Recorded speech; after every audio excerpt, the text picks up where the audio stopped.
மாமா, நீங்க கேட்டீங்கன்னு என் மம்மி டாடிய உங்களுக்கே ஓட்டு போட வச்சேன். நீங்க வந்தா நாங்க எல்லாரும் ஜாலியா பயம் இல்லாம இருக்கலாம்னு நினைச்சேன். ஆனா நேத்து கும்மிடி பூண்டில என் வயசுல இருக்கிற ஒரு குட்டி பாப்பாவுக்கு ஏதோ தப்பு நடந்துருச்சாமே. டிவில எல்லாரும் அழுதுட்டே பேசினாங்க. அதை கேட்டதுல இருந்து எனக்கு ரொம்ப பயமா இருக்கு. நாங்க உங்களை நம்பி தப்பு பண்ணிட்டோமா மாமா? வணக்கங்கண்ணா. தமிழ்நாட்டுல இருக்கிற உங்களோட லட்சக்கணக்கான தங்கச்சிகள்ல நானும் ஒருத்தி. சேலத்துல 30 அக்காக்களுக்கு உங்க தாவேகா நிர்வாகினால நடந்த கொடுமையை கேட்டதுல இருந்து எங்க வீட்ல என்ன பள்ளிக்கு அனுப்பவே பயப்படுறாங்க. எனக்கும் நெஞ்சு முழுக்க நடுக்கம் வந்துடுச்சுன்னா உங்க ஆட்சியிலையும் எங்கனால தைரியமா வெளியே நடமாட முடியாதுங்களானா?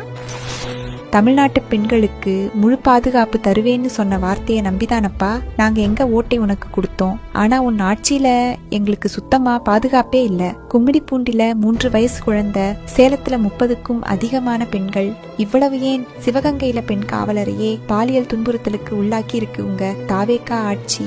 இதுக்கு உங்ககிட்ட என்ன பதில் இருக்கு? நம்பி ஓட்டு போட்ட பெண் குலத்துக்கு இதுதான் நிலைமையா?